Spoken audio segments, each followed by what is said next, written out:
Experiencing a black screen or no sound in your Volvo XC60's infotainment system? You're not alone.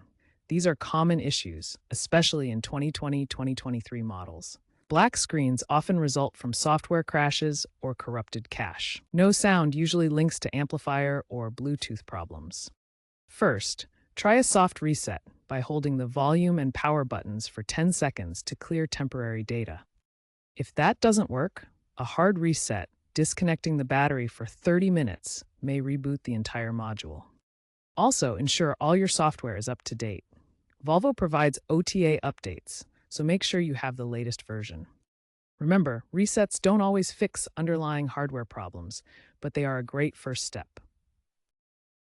If basic resets fail, the problem might be hardware or a deeper software issue. Check your XC60's fuses, particularly the one for the audio amplifier.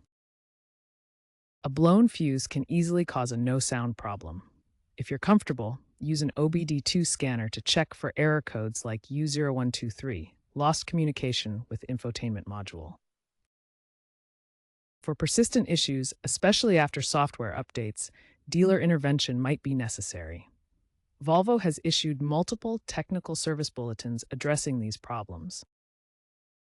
Your dealer can apply these fixes. Consider that models post-2023 with Google Automotive Services integration report fewer black screen issues. If you have an older model and the problems persist, a hardware replacement may be needed, which averages around $1,500.